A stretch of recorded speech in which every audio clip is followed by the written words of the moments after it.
You know, there are some quarterbacks that I really like in the NFL, and there are some quarterbacks that are starting to give me gas. That's right, absolute gas. I'm going to tell you both sides as we start. Don't at me right now on a Friday. And I got a house bet.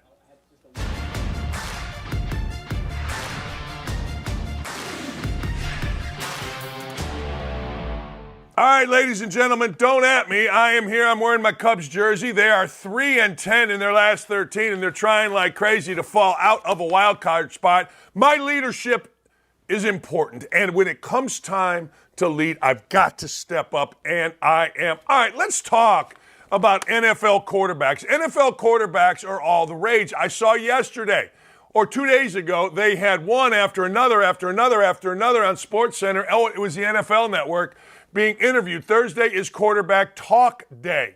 And as I watched them, I thought to myself, you know, there are some quarterbacks that I really like, and there are some quarterbacks that are giving me gas, and I don't care what they have done in the past. I'm talking about right now. I don't care what Joe Burrow did in the past. We'll get to him.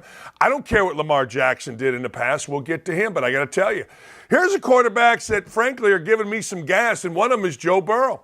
Did you know Joe Burrow is 0 for 12 after 2 games on passes down the field? Passes down the field, Joe Burrow is 0 for 12 this year. Now, you say, well, it's only 2 games in. Well, I don't know. That's 2 out of 17. There's only 17 of these bad boys. He's nicked up. He's hurt. I know he's Joe Cool. I know he signed a big deal. Y'all get excited. 5 for $275 million. But Joe Burrow is giving me gas this year, and maybe it is the injury. I don't know. I know he is very questionable for Monday night's game. But, hey, I don't care what you did at LSU. I don't care what you did taking the Bengals to the Super Bowl. I want to see what you're doing this year. Look, Indianapolis, here in Indy, we are famous, ladies and gentlemen, for caring about cap space. We care about draft picks. And we don't really care about winning. But I always say to people, when you walk out of a stadium and your team has lost, do you say, well, we got cap space? Well, whoa, our 7th-round pick had 2 tackles. No, you only care about winning and losing. You know this. I know this. We all know this. So Joe Ballgame, Joey Burrow, Joey Buckets, Joe whatever, Joe Cool, time to get your backside in gear and get it rocking and rolling. All right.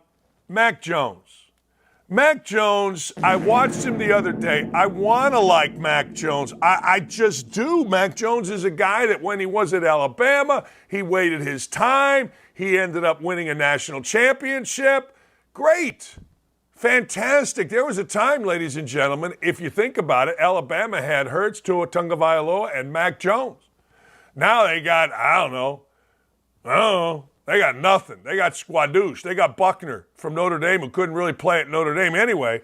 Mac Jones called his teammates out. People are making excuses for him, but he said, look, we only got a few guys that are really putting in the work. I got 2 words for you. Swat. It's tough. Mac Jones, you look slow. Mac Jones, your arm looks like a wet noodle. Mac Jones, you're in the position with arguably the best coach to ever do it in football. You're in the prime position. And your team stinks. At least when I saw them last weekend, they stunk. There it is. I know you're under duress. I'm under duress. We're all under duress. Hell, yesterday at this time, I forgot my wife's birthday. Big comeback by me, by the way. A little high five to me. But anyway, Mac Jones, it's time for you to stop calling out teammates and start winning football games. Derek Carr, not sure. Not sure. I saw an interview with him and I liked him. But he's always going to give me gas. I don't trust him. Now, I'm a little bit torn with this, and I think the reason I don't trust him is because I feel like he wears eyeliner. He doesn't. He's just got those, like, Frankenstein-looking eyes. And he seems like a wonderful guy and a great leader, and he has been very classy in sending a note to Josh McDaniels after McDaniels won a game last week with the Raiders. I'm all in on it. It's good. It's great. But I got to tell you, I just don't trust him. He's giving me gas. And number 1 on the who's giving me gas parade is Justin Fields. Justin Fields, look at those eyes. See what I'm telling you on those eyes right there? Looks like he's doing, I don't know. Looks like he's got like eyeliner. He doesn't, I know. Justin Fields, you're giving me gas. Justin Fields yesterday came out and he's, 2 days ago, whatever, And they asked him what his problem was, and among other things, I mean, it's a little unfair to say he just said coaching. He didn't, but he did say coaching. Justin Fields then went with that age-old, well, I didn't say that. I'm not about that. Guy gets arrested for drunk driving, and he says, well, I don't do that. That's not who I am. No, it is who you are. Justin Fields called out his coaches. Justin Fields then walked it back. Justin Fields then said, hey, look, I would never call out my coaches, even though he did. I would never call out my teammates. Somebody drops a ball, that's on me. Okay, great. But you did. It's like Joe Biden saying Bidenomics is great. No, it's not. It's horrible. But you keep saying it. And I guess if you say it enough, the doofuses in the media say, okay, you're right. Oh, okay. He mea culpa'd it. He didn't mea culpa nothing. You know what he did? He lied. And everybody in Chicago, where they have the softest big city media, went along with it. Now, let's get positive. It's Sunday. I'm wearing a Cubs jersey that's fitting even more tightly yesterday after Nothing But Cakes. It's a place I went to after the show to get some these cakes that they have, and they're unbelievable here in Indianapolis after I have two of those in Graham Central Station, which is an ice cream from Sundays over here. Anyway, long story short, it's a happy day. I'm going with who do I like. You know who I like? And I don't even care if you do. I don't even care if you don't. I don't even care that I didn't even bother looking him up this year. Lamar Jackson. I love Lamar Jackson. I'll tell you why I love Lamar Jackson. Every time I see Lamar Jackson in a press conference, he dominates the room. Every time I hear Lamar Jackson talk, I want to play for him. And then every time I see Lamar Jackson play, going back to when people were critical of him his senior year in college after winning the Heisman Trophy, I'm unbuttoning his shirt. That's how fat I am today. Anyway, I watched him play as a senior, and I'm like, yeah, I don't know if he's any good or not, but he's the best player on this field, and he's fun to watch. I could care less about Louisville football today, tomorrow, the next day, or going back 100 years. But I watched that guy, not in his Heisman Trophy year, but in the year that next year, his senior year. And man, oh man, was he good. And then I watched him play against anybody. Name a team. Yeah, he's not the most accurate guy, but God, does he help you win? He's going to play the Colts. I'm going to lay the 9, 8, 7.5 or 8. I'm going to lay the 7.5 because I like Lamar Jackson. Second guy that I really like is Brock Purdy. I watched Brock Purdy last night, and I got to tell you, 25 of 37, 310 yards, 2 touchdowns, 67%. 4 touchdowns, no interceptions on the year. And he's gotten good enough where I was reading some articles here on him, and the articles were this. Well, his numbers didn't look that great. Well, you know what I mean? That kind of thing. That means he's arrived. And then I watched him yesterday, and he was the opposite of Mac Jones. He moved swiftly. He moved quickly. He moved with purpose. Any throw you wanted, he could make. Any rollout you wanted, he could do. I liked him. I should have put one other guy who's giving me gas, and that's Trevor Lawrence. Trevor Lawrence is giving me gas, but I digress. All right, lastly, on who do I like? I like Anthony Richardson. I don't think Anthony Richardson is going to play. In fact, I would bet money he's not. 8 points is the spread against the Ravens, as I said. Gardner Minshew is a good replacement for a game, and that's really all he's got to do. But you see that guy right there, Richardson? Richardson, to me, is the younger version, although he's only 26, Lamar Jackson, of Lamar Jackson. Richardson is the guy that can run. Richardson is the guy that can pass. Richardson is the guy, sure, he needs to get more accurate, and that'll come. But he's just got that it factor. When he talks, I want to listen. He's only 20 years old. He's an enthusiastic guy. Ralph Waldo Emerson once said, nothing great is ever done without enthusiasm. That's why, no matter what you think of me, I'm always going to bring enthusiasm. I bring it in every aspect of my life, sometimes way too much. But I'm a big fan of enthusiasm. Always have been, always will be. And that, ladies and gentlemen, is where I see Anthony Richardson. No gas. In fact, we should call it step on the gas because I think he is terrific. All right, last night, I got to throw this out to you. Last night, you can say whatever you want about Daniel Jones. You can say whatever you want about the Giants. You can say whatever you want about anything last night relative to the Giants, but I'm going to throw some names out to you. First off, the New York Football Giants ran 11 times for 29 yards. All right. Let me give you some names of the wide receivers of the New York Football Giants. Darius Slayton, Gary Brightwell. The hell are these guys? Paris Campbell, we're still waiting for Paris Campbell to, quote, emerge. He was here in Indianapolis. Those of you that are Indy fans, you're like, yeah, that dude always gets hurt. And when he wasn't hurt, he really couldn't play. Wan'Dale Robinson. I'll ask you a simple question. Anybody know? Raise your hand. Surely somebody does. Knows where Juan apostrophe Dale Robinson went to school. I don't know where he went to school. Darren Waller, I do know. Daniel Bellinger. Is that the first baseman for the Cubs? No, that's Cody. My bad. Matt Brenda and Isaiah Hodgkins. There are your weapons. So, look, I don't know. Maybe Brian Daboll's a great coach for keeping it 30-12. But I got two words for you. Damn! If that's your wide receivers. Now, look, let's be honest. There are actual players on other teams that are really good. Like really, really good. And you better have some wide receivers. But my God, that's the group that you got? And people are complaining that the Niners only won 30-12. Well, they got Deebo Samuels. They got George Kittle. Like those two guys. Now, Waller was pretty good, but I think Waller's a little nutty. So Waller had to leave, I guess it was Seattle, and come on out here to New York. And he's the only guy whose name you even recognize. You can't play with bad wide receivers. How many years ago? I got to tell you this. You build from outside in. You get a quarterback. I got it. You get a damn wide receiver here and a wide receiver there and a quick slot guy. They all got to be able to go. And next thing you know, when you don't, you stinks. Oh, Chicopesta, my eyes are burning. But that was the guys that played for the Giants, those guys. And you don't know none of them. I'm going to the YouTube chat because I guarantee you somebody on the YouTube chat says they know somebody. I'll maybe give you Darius Slater. But when that's your group, when that's who you got, you know what you got? You got trouble. You got trouble. You got trouble right here in River City. All right, Davonte Adams has become a mouth. Davonte Adams is the guy that's doing all the talking. Davonte Adams is mad at Taylor Rapp for a helmet-to-helmet hit.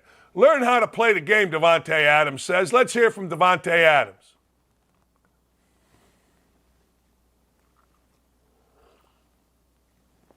Uh-oh. Did I freeze? Look, I wasn't. I don't want to continue to talk too much about it, but was it unnecessary? Completely, obviously, and I mean, and depending on how you look at it, I mean, certain players play a certain way too. Some people out of control, they fly around, they don't really have much true purpose out there. I mean, playing a half field on one side, you run over and hit somebody in the head on the other side of the field. I mean, that's the type of stuff that contributes to you not being on the field. You know, that's why you're in when you're blowing this out by 25 at the end of the game. You know, and maybe if that man learns how to play the game the right way, he'll see the field. But until then, he'll have to go and live off a place like that, I guess. I like Davonte Adams. You know why I like Davonte Adams? He got good eyes. He got smart eyes. And I don't blame him. Hey, look, man, if you're going to get hit by a safety and you feel the safety did something dirty, you might as well speak out in this day and age. Now, I'm from an era where there was a guy named Doug Plank, number 46 of the Chicago Bears. He didn't play on the 85 Bears. He retired a year before. He would lead with his helmet. They called the defense the 46 defense in honor of Doug Plank. Doug Plank and Gary Fensick. Fensick went to Yale, of all places, but they were two considered safeties that were headhunters. Nobody back in the day said anything about it. In fact, for whatever the reasons, people were scared of them. Now, wide receivers are big and strong, and they ain't scared of nothing. And I don't blame them. Look, if you feel someone is out there trying to hurt you, you have an obligation to call it out. You do. Now, whether or not Taylor Rapp gives a rat's is another issue. He's a safety. What does he care? He's trying to get somebody, jar them loose from the football. And you know what? I'm mad at it. I tell you I'm tired of. Old, fat NFL players. You know, here's the deal. I always said this. People ask me all the time, why don't you go back to more Indiana games? What, do you dislike Indiana? Does Indiana dislike you? No. I always said I wasn't going to be old, fat Indiana guy that went back to the school and hung around. I got a life. I got kids. I got stuff I got to do. You know what I'm saying? Well, old, fat NFL guys are a little different. They sit there on their old fat ass and they talk and talk and talk. You know what I mean? Anyway, long story short, James Harrison, he's blasting the NFL over Nick Chubb's hit. All right, you've made it to where if a guy goes in there, comes in high, hits him in the head, he's mad. There he is. I like James. He's mad. Minkah Fitzpatrick he says took a bad shot at him. All right, there it is. You made it where if a guy goes in there and comes in high, hits him in the head, now he's getting fined. So what do you have to do? You've got to give guys shooting low. You got guys shooting low now. That's just what you've done. That's what you've made the game into. Well, you know what? It is what they've done. It is what they've made the game into. And I ain't mad at James Harrison because he's right. I mean, targeting is a major penalty, so what are you supposed to do? Look, people get hurt in the NFL. People do. They get hurt in the NFL. And if you want to blame a hit or a low or a high, then go ahead. But he's not wrong here. And, you know, the NFL has made it very difficult. You got an area about this big where you can, I guess, not legally, but safely hit somebody. I ain't mad at you. Boy, is this. There's a guy back 272 years ago who was the most corrupt coach in high school basketball. His name was Sonny Cox. Landon Sonny Cox. Landon Sonny Cox was at King High School in Chicago, and he had a bunch of good players. Landon Sonny Cox, one time we tried to recruit a player. He said, yeah, that kid will come visit, but you got to send me some. I go, what's some? He said, you got to send me some. I don't know. I'm like, really? I assume he meant cash. Then I started asking around other coaches. They go, oh, yeah, he meant cash. Of course he meant cash. You know what? We didn't send him some. Well, now that's become very, very popular. Now for a kid to come visit your school, some high school kids, their handlers, their coaches, their AAU, whatever, are asking for $5,000 just to come on a visit. Hey, look, you guys are making big coin. How about sharing the sugar? So Gene Smith, who I really like, the AD at Ohio State, called it out. He said recruits now are demanding money to visit schools, as much as $5,000. Of course they are. Of course. The practice of asking school for a fee to simply visit a campus has emerged. Asking for $5,000 just to visit has become common. During visits, discussions now emerge regarding how much a student athlete can expect from NIL. Like, look, hey, I guess if you're on the side of Jay Billis, you're like, what's wrong with that? School's got a lot of money. I said this forever. Once you start paying people, don't complain about paying people. Gene Smith's absolutely right. He's not complaining. He's just telling you what's going on. Once you open this up, once you gave in to the lowest common denominator, guess what you got? You got payments of all different kinds. Why do you think the NCAA rule book was like this thick? You know, the idiots that you hear in the media would always complain about it. Well, it's this thick because the NCAA would make a rule. And college coaches would figure out 15 different ways to get around the rule. You got amendment. Next thing you know, the rule book is this big. I mean, it's common sense, but nobody wants to talk about it. All I can do is this. I can lead you, and I can tell you what's going on. And Gene Smith, you are absolutely right. You could not be more right. And if people don't like it, guess what? It ain't stopping. The only way it's going to stop is if there's legislation, the Joe Manchin, Tommy Tuberville stuff goes through where states get on board, everybody's on the same page, and you try to regulate it. That's it. That is it. Hey, tomorrow, if somebody told me, look, when you go on a visit and you wear the goofy uniform and you take pictures, students are asking for $1,000 to take a picture and be promoted. There's nothing you can tell me, zero, that would surprise me about ways in which players, their handlers, come up with ways to make money. That's it. That's it. Don't at me, people. Don't at me. All right, Dan Lanning is the head coach at Oregon, and we are now in week 4 in college football. Dan Lanning is the next one on the sights of Deion Sanders. Well, Dan Lanning has no regrets about a jab that he took at Colorado when Colorado went and left the Big 12, went and left, the Pac-12. He took a jab at him. He's not apologizing, but he's doing what every coach is now saying. Hey, it wasn't a jab at Deion. It was a damn jab at the school. Well, in this case, he might be right. Let's hear from Dan Lanning. Not a big reaction. I mean, I'm trying to remember what they won to affect this conference. I don't remember. You remember them winning anything? I don't remember them winning anything. That's it. Thanks, Coach. All right, appreciate it. There you go, and he's not wrong. I mean, this is way back.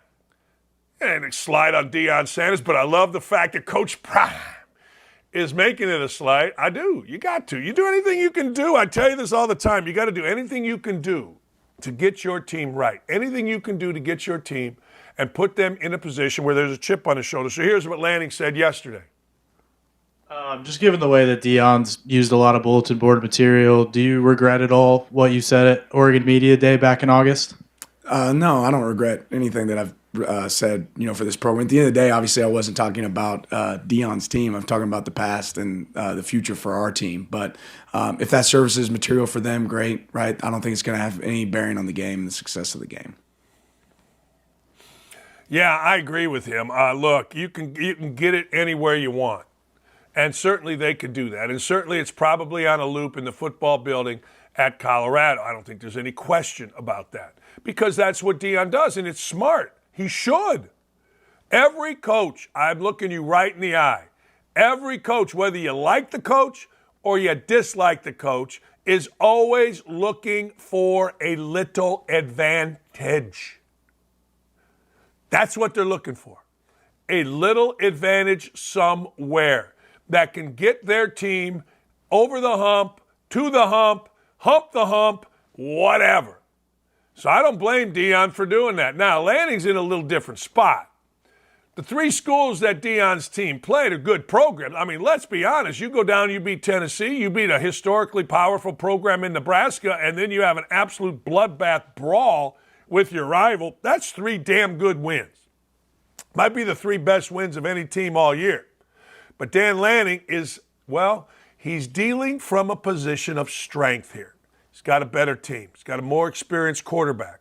He's got a bunch of fast dudes. All right, we'll see what happens. But he knows he's dealing from a position of strength. Speaking of Colorado, there is talk that Shedeur Sanders might become the first $10 million student athlete. I ain't mad about it. This is the Herd with Colin Cowherd talking about it.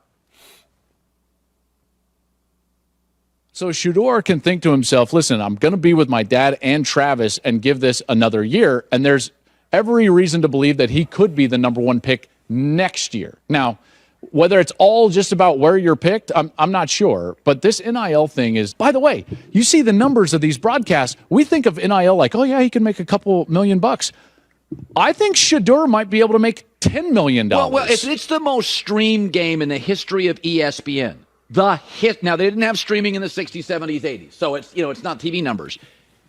But the bottom line here, let's just say I'm a Skechers, it's a shoe company, and it's like, yeah, I'm going to make him. We want to get the young demo. He's going to be my young demo guy. Yeah. Why not? Because the NBA guys are already taken by Nike. That's right. And the shoe companies. And I'm a shoe company, and I'm like, I want the 20-year-old crowd. I'd just $10 million to that kid. We have no idea what his ceiling is from an NIL perspective. So it's not cut and dry. When Deion says, yeah, he's going to come back, I kind of believe him. Yeah, I do too. That was Joe Klatt talking about it. I do too. There's nothing not to believe. I mean, let's think about it. Shedeur Sanders is the young demo. Shedeur Sanders is the cool kid. Shedeur Sanders had all the fellas, man. He had rappers, he had The Rock in his building, and he was the star of stars. If I'm a shoe company, I'm throwing big cash at him. And you know what? It's kind of how the NIL was set up. He's there. He's getting a lot of stuff right now. But if all of a sudden he gets a shoe contract, all of a sudden he gets $10 million, hey, that I'm saying good for him. That's a lot different than somebody asking for $5,000 to go on a visit. That's a lot different for somebody asking, what is my NIL value before I even get there? NIL was set up, name, image, and likeness, for you to capitalize on those three things based on you, your performance, what you're worth. And Shedeur Sanders, to me, seems like he's the next guy. There's an article in Space, the racially charged part of ESPN, and it was interesting. It talks about how now for African Americans, Colorado is the black school, and they're right. Absolutely right. Hell, I'm a white guy. I wouldn't mind getting in there if I was a player, too. I'd like to play for them, too. It seems like fun, and it seems like the kind of place where the dude coaching gives a rat's about you, and he seems to be the kind of guy in his coaching staff that can win games. So I ain't mad at you. I ain't mad at you at all. All right. People are mad. I don't get the world we live in. I don't get it. People are mad. People are crushing Vanderbilt football. Let's not crush Vanderbilt football, shall we? Do we have to crush Vanderbilt football? Vanderbilt football is being just slapped around because they announced, don't miss out, we're celebrating the 15th anniversary of our 2018 Music City Bowl champions. Hell, Indiana basketball doesn't celebrate an Elite Eight. They've never celebrated the 1984 Elite Eight. So I guess it's championships only. I guess. I mean, I don't know. Why are people mad about it? They're bringing in a bunch of dudes that people had a good time with.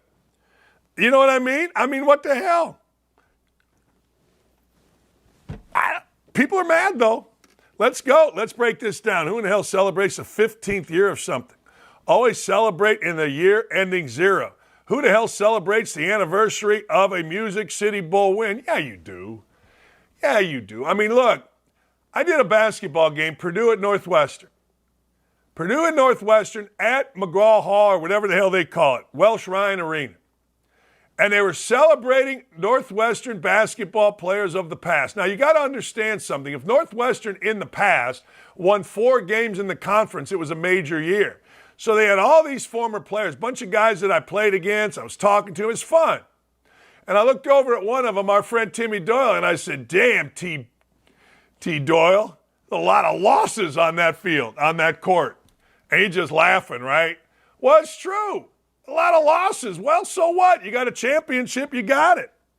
Even the guy who runs his account had to chuckle when he sent this out. Come on. Now, look, here's what you got to do when you get criticized. You got to look at who's doing the criticism. Look up or left. Austin B. This might be Dylan. Was this Dylan Taylor disguised? Is this a burner account of Dylan? Because look underneath. Austin_Vols. See, I think Dylan just changed his thing from Dylan T to Austin B, and then he went, instead of Dylan_Vols, he went to Austin_Vols. I smell a rat here. I smell a plant because Dylan is, ladies and gentlemen, Mr. Tennessee football. And don't be jealous, Dylan and others, because they have a Music City Bowl championship from 15 years ago. Don't be jelly. You guys don't have one. Yeah, you don't. Just saying. Oh, man. Hey, when we come back, I got to get into something here. I do. I got to get into something that I'm very excited about. And it is so right, SEC football versus the Super Bowl. Anthony Becht is going to join us. He's coaching in the XFL. Can't wait. Let's go. Looking for the hottest sportsbook offers? At OutKick, find exclusive promotions, expert picks, and the latest odds. Get in the game at OutKick.com/bet. Folks, TikTok serves us the dumbest filth the interwebs have to offer. And at this point, I think people just make up mental conditions or identity delusions to go viral. Like this woman who is patting her soon-to-be ex-husband on the back for being supportive of her newfound gayness. Watch. Early this year, I came out as gay to my husband, soon-to-be ex, and he had the sweetest and most amazing reaction, and this is what he said. What did you say? I said that I was so proud of you, and that was the bravest thing I've seen anyone do. And now we are going our own separate ways, and we're about to put this house on the market, and that's all she wrote. Be like my ex-husband.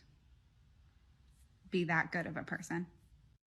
So I don't know that woman or that man, but by the looks of him, the hostage look in his eyes and the sounds of her, I would venture to guess he's not necessarily stoked about his wife being a lesbian, but just rather happy he can leave her and have a socially acceptable excuse beyond just her baseline annoyingness.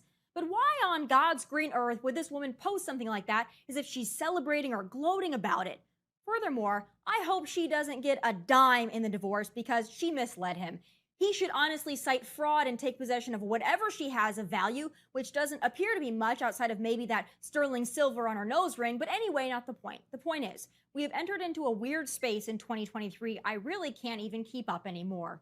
Now, a new survey from Change Research shows that a whopping 55% of millennial and Gen Z women find it a turnoff if their partner listens to the Joe Rogan Experience, and over 3/4, 76% of women said they would not date someone who supports Trump. Apparently, women in this age bracket, the age bracket 18 to 34 that I'm also a part of, prefer men who will go see the Barbie movie and presumably are scared of guns.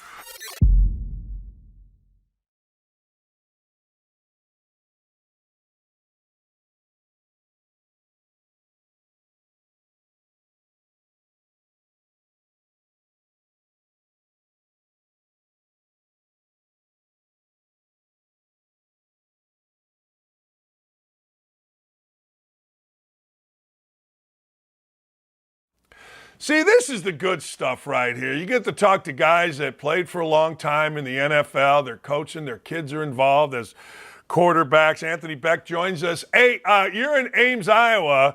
You're in a hotel room.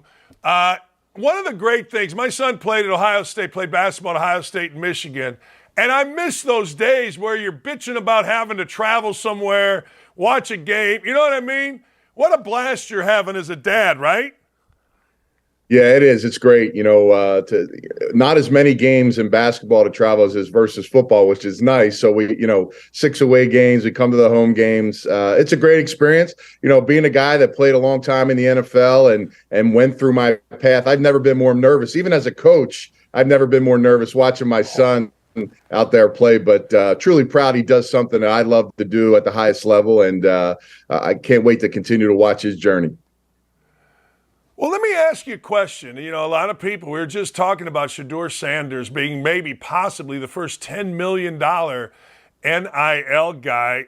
What is it like for a quarterback in the world of NIL? Like, are you upfront about it? Do you make your own deals? Can you walk us through the dynamics of getting a deal and having deals?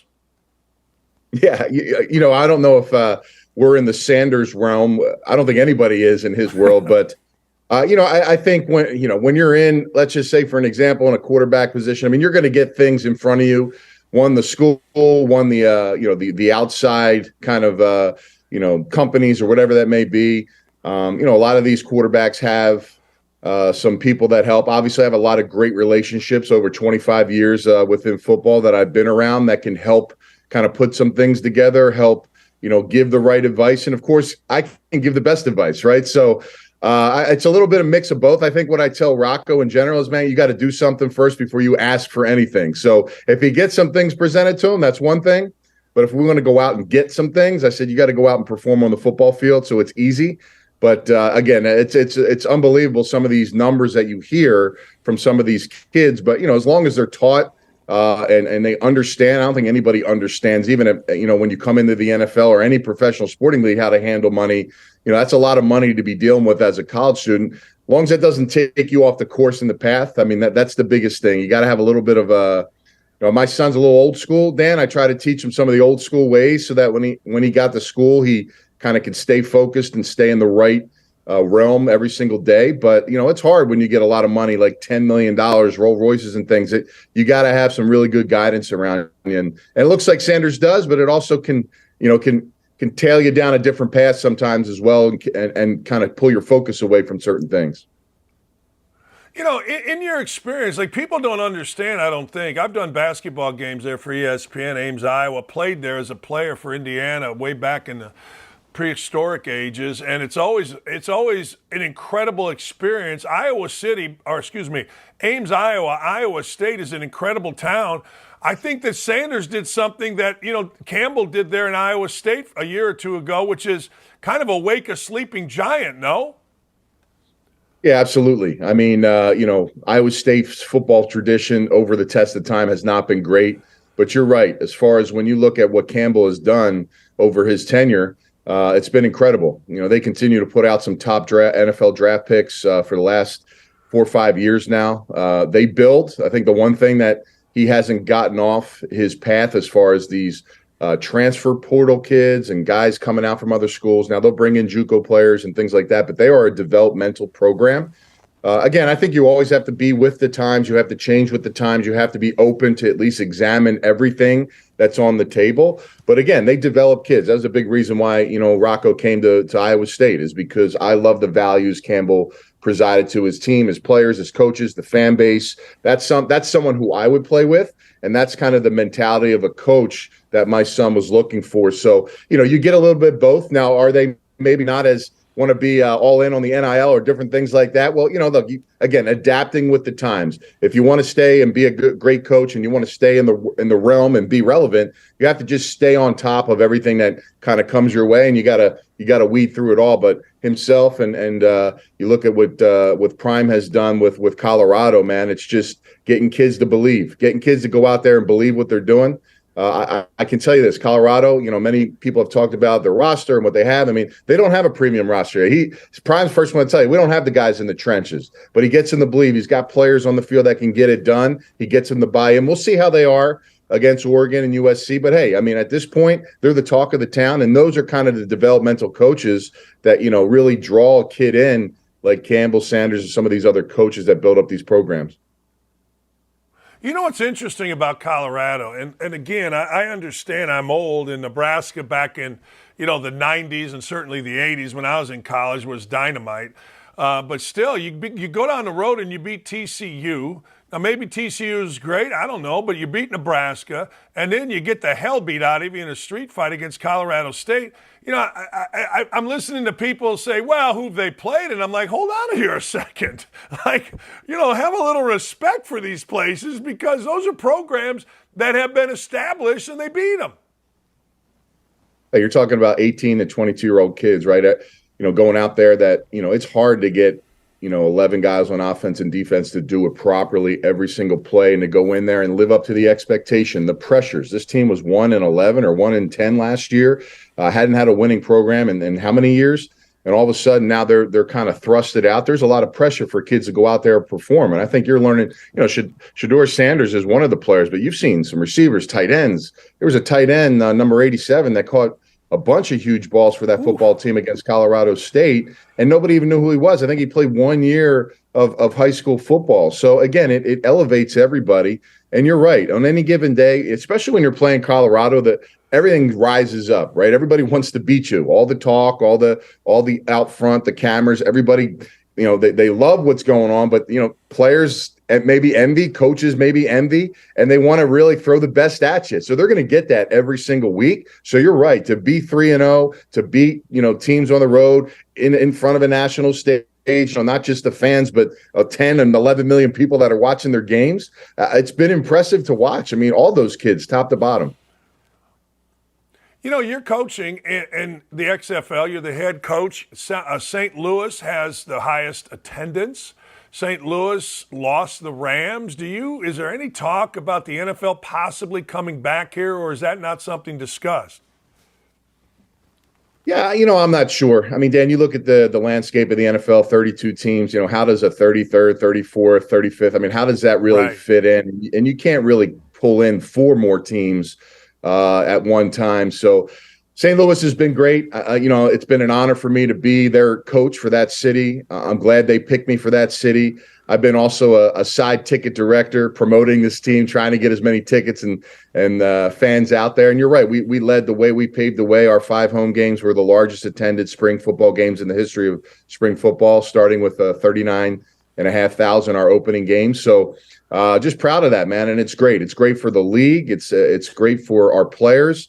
When you're talking about players in the XFL, what we're trying to accomplish with them, clearly we're trying to win games in St. Louis, but I want these guys to go to the NFL, get their first chance or get their second chance to get back in. And we led the way with 14 of our starters getting NFL invites to training camp, and 5 guys have stuck so far. So just proud of those things. And we accomplished a lot. We were able to win, have a great fan base, and get guys at the next level and give them a chance. So that's kind of what this League of Opportunity is all about.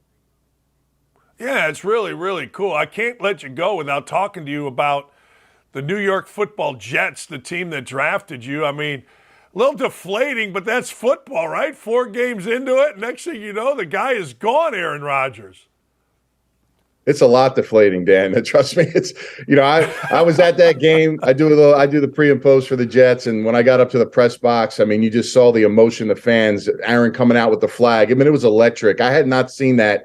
I've pretty much been, since I retired in 11, been to every Jet home game since then, and it was just incredible. And to see that go down, man, everybody talks about the curse, and it seems like every year there's a player that, gets hurt that has the magnitude of really changing the complexion of offense or defense. And, now listen, I mean, they have a really strong roster. The question is Zach Wilson or someone else or some other quarterback, who can carry that torch now and get them through. I still think they can make the playoffs.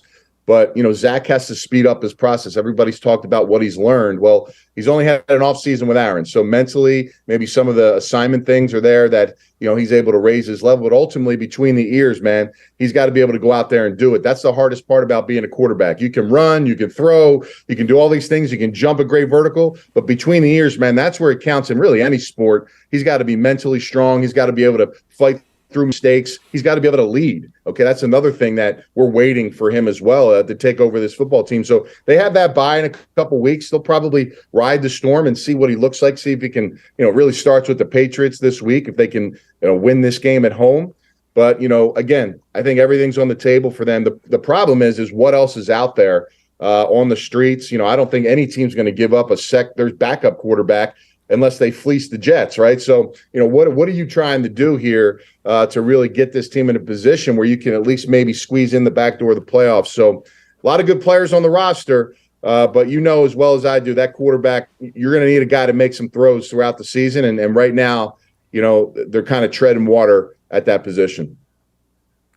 Hey, speaking of quarterbacks, you're a head coach. I was a head coach for 10 years. Player gets on a podium. What's the problem? Among other things, I'll give the kid, he didn't just say coaching, but he did say coaching. It wasn't just coaching. How does an NFL locker room handle that? Yeah, listen, it's a different dynamic now, Dan. I think, a lot of young players are getting thrusted into big-time positions, in particular the quarterback position. When I played, I came in with Chad Pennington. He had a few years behind Vinny Testaverde, Aaron Rodgers behind Brett Favre. I mean, even Patrick Mahomes behind Alex Smith. These are ways to learn and understand the proper way to be a pro, and especially the quarterback position. The mic's always in your face. Like I tell my son, man, even when it's not your fault, it's your fault. I mean, you just take it on full steam ahead, and you be that guy. And you have to be mentally strong enough to go through the week, understand, behind closed doors what may be going on, and be a pro about it. So he did say it, and he came back, after practice and kind of vocalized, I'm sure after somebody corrected him on what he may or may not said, but he did say coaches. And, I think he meant it in a way that it can get overwhelming. The best thing, being a head coach, man, I have a great staff. I have a lot of coaches on my staff that have a lot of NFL experience at the highest level. Ricky Pro, Leroy Glover, defensive line. These guys understand how to play the position at a very high end, but they also understand you can't translate information the way you received it and the way you diagnosed it, because you were great players. You have to be able to translate it in a way that help build a player up, help them learn it in a way so that they can be successful. And just as an example for Justin Fields, he is a guy that, listen, you give him a couple reads. It looks like maybe it's a little overwhelming in general on what they're asking him to do.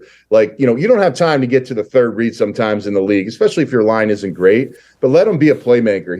We all know he can run. He's got the values of being a guy that can move out of the pocket, avoid pressure. But again, sometimes the easiest things. I hate when folks pull plays out like that one play where they're. They got the out routes open on the left side. You got the seam route up the middle, and everybody's like, oh, he can't read I can pull out Brady plays where he missed some things like that. So, yeah, it's easy to pick and prod at one play. It's just that, does he recognize what he missed, and does he come back again when the play calls again, and does he capture it, and does he, execute it the next time? So, I got faith in the kid. I just think, man, now you're in a big city.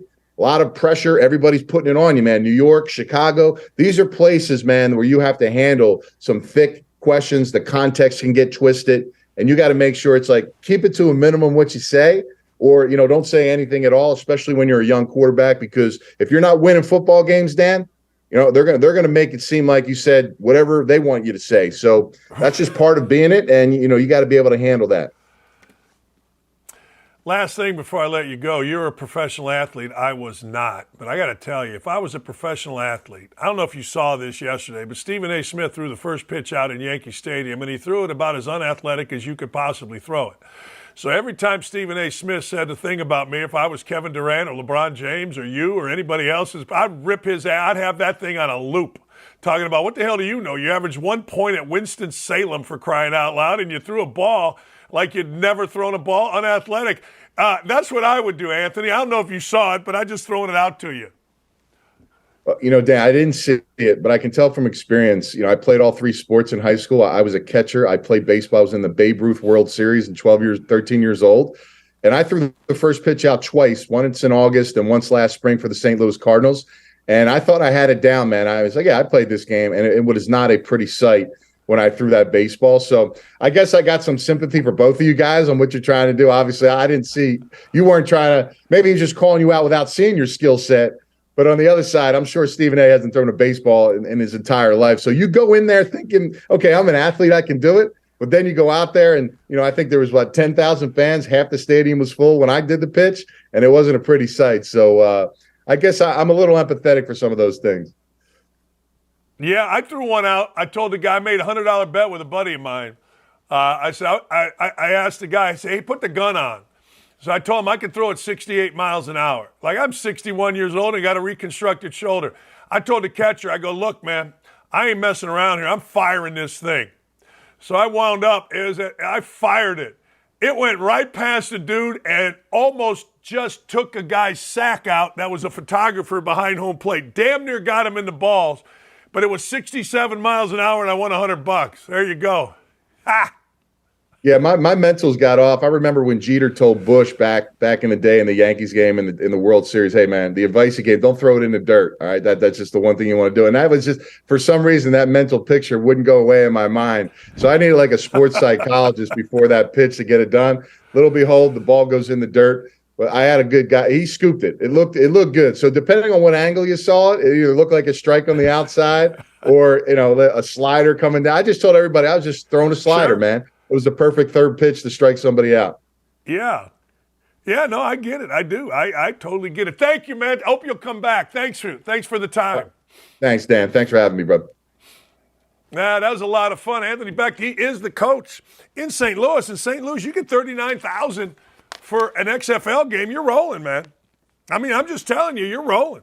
So anyway, his son Rocco's quarterback at Iowa State. Iowa State this weekend needs a big win. We all need a big win. But I'm telling you right now, if I were Kevin Durant or I were one of these guys that Stephen A. Smith rips, I would have that damn thing on a loop every time he said a word. Now, we can't show it to you because of all these different copyright laws, but I'm telling you, every single time I heard anything from him, you know what I mean?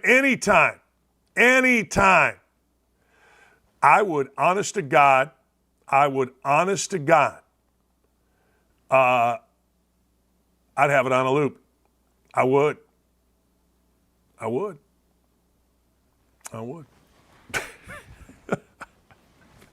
Stephen A. Smith like 10 hopped.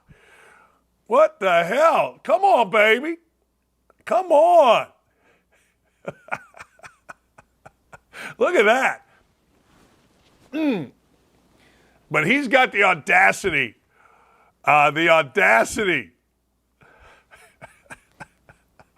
To throw a ball like that and then make fun of athletes. After averaging a point a game at Winston-Salem. People came back to me and said, well, you only averaged 4 points in Indiana. It's Indiana. God dang, we're in the Elite Eight. I'm a captain. I'm stopping Michael Jordan. I'm kicking his ass. I'm dropping 23 against Mad Max. What are you doing? I got some guy that says this. Listen to this. All that junk you talk, you and your son both got their careers handed to them. All right, look at here. That's a Kansas State alum. Alum.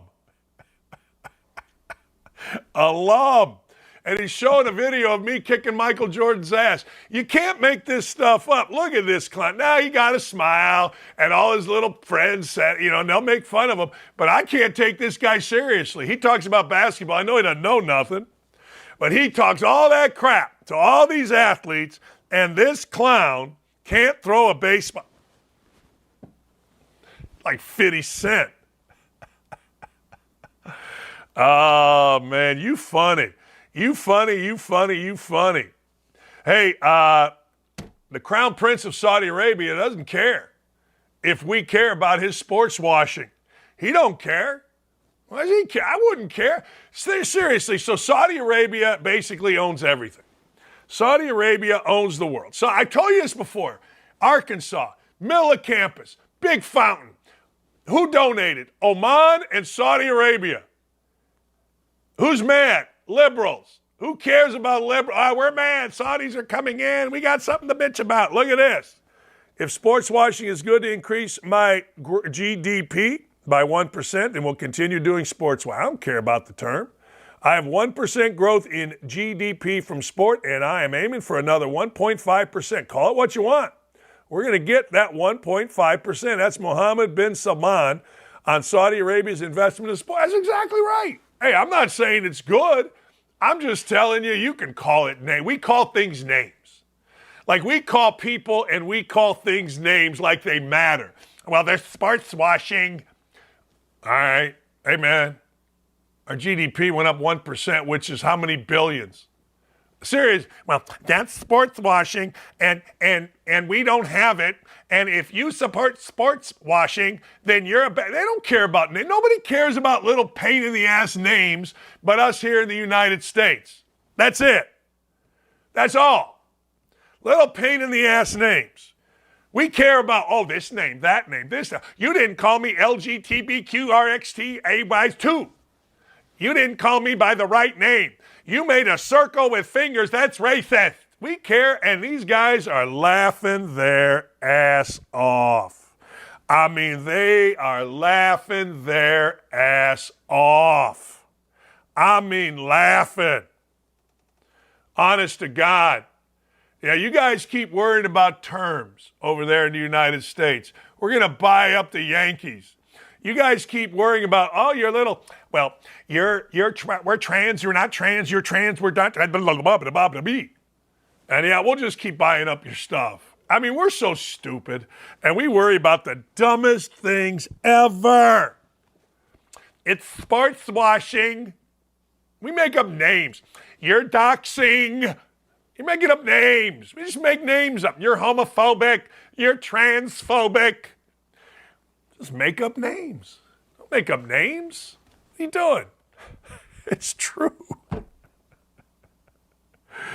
Dan has about 3 go-to sayings. Does he even know the word digress? I don't. No, I don't. Whatever. I mean, guys come on here and then they just start whining. Hey, don't listen, man. You don't like it? Don't listen. I don't know the word digress. I did take 30 days to a more powerful vocabulary. I did get all straight A's every single class I ever took in English. I minored in English. I think I know what digress means, but I'll let you define it.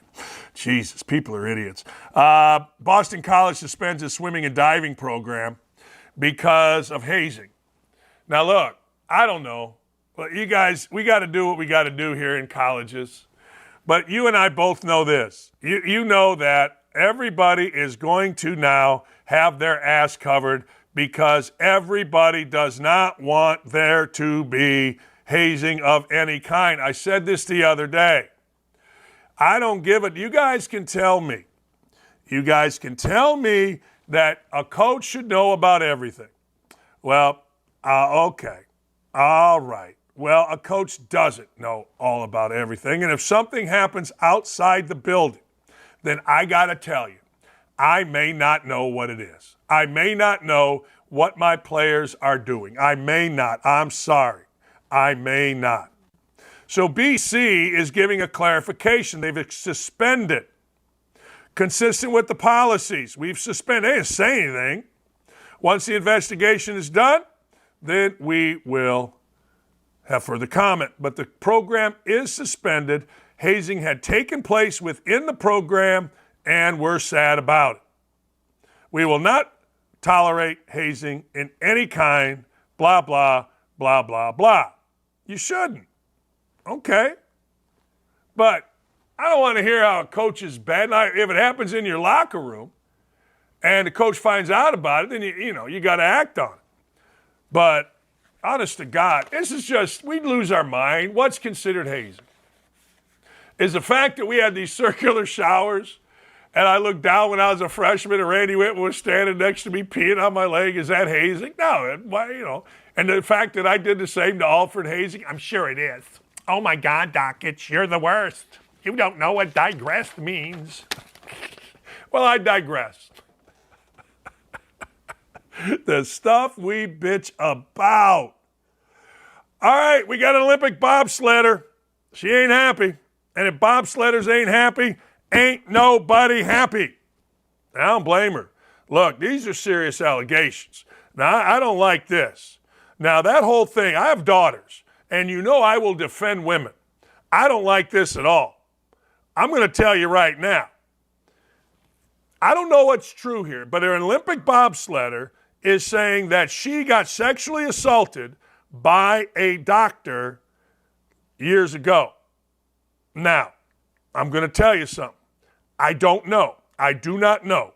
I don't know what's right. I don't know what's wrong. But I will know this. I don't like it at all. I don't want to hear it. I don't want to see it, and I want it solved. Women being assaulted by doctors, women having problems like this suck. I go back, ladies and gentlemen, I go back to this. I go back to Larry Nassar. Larry Nassar was at Michigan State for years. All right? Larry Nassar, no athletes came to Michigan State media about the ongoing. Why? Because media at big college towns are so in pocket with the football and the basketball program. So athletes are scared. Larry Nassar, because of that, was able to go and prey on women for years. Sucks. And you see how inept the Michigan State media is. Hell, Mel Tucker's indiscretion weren't reported by them. They were reported by USA Today. Asia Evans, track and field star, whose journey took her from the south side of Chicago to a bronze medal in the 2014 Olympics, alleges she was sexually assaulted during treatment session by a doctor who for years was a fixture on the medical team. Dr. Jonathan Wilhelm, a chiropractor out of Montana, was the doctor here. She said she first met Wilhelm in 12, seeing him as a patient. During the treatment session, Wilhelm asked her inappropriate questions about her personal life, touched her exposed genital area in a way that made her recoil. He touched and groped Evans' genitals and body in contravention, I don't know that word there, pal, of any applicable medical standards. Every time I spoke up to coaches, it was discarded. Yeah, we'll see. It became well aware, regardless of injury, Wilhelm would go for the adductor, a collection of muscles in the pelvic region. Now, Dr. Wilhelm denies all this, and I'm going to go with innocent until proven guilty, but that's what's come out of it. I hope the truth comes out. I do. I don't want to see that for women. All right, here we go. Joe Kinsey, screen caps, OutKick. You're going to see beautiful women in bikinis. You might even get lucky and see Elizabeth Hurley.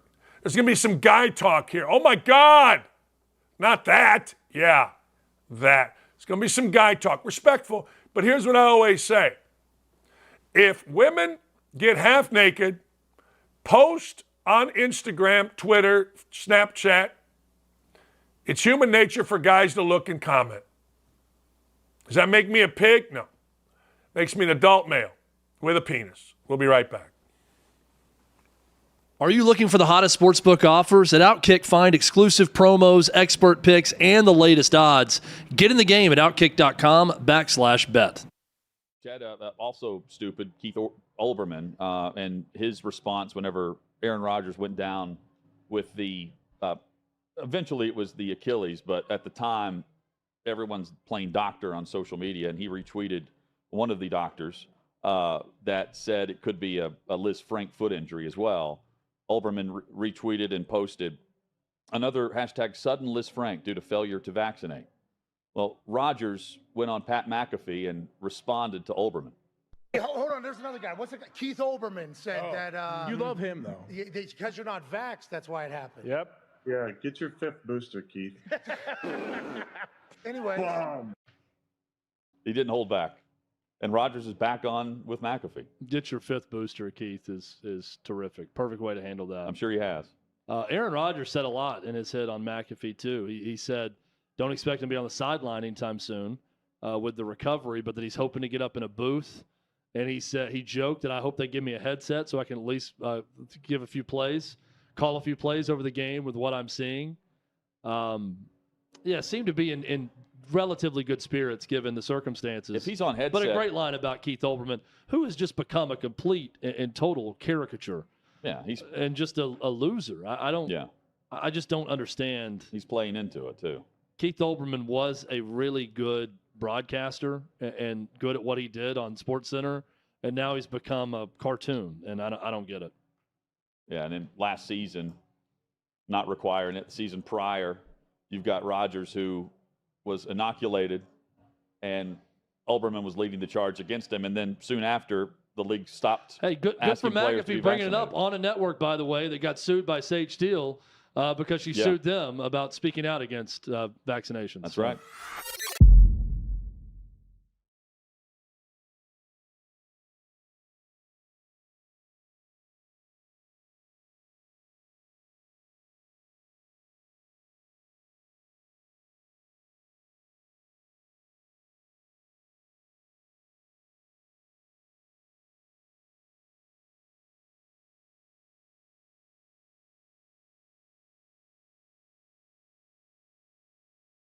You know, ladies and gentlemen, the Cubs have lost 10 of 13, and I'm not going to sit idly by. It's time for leaders to lead, and I've always fancied myself as a leader.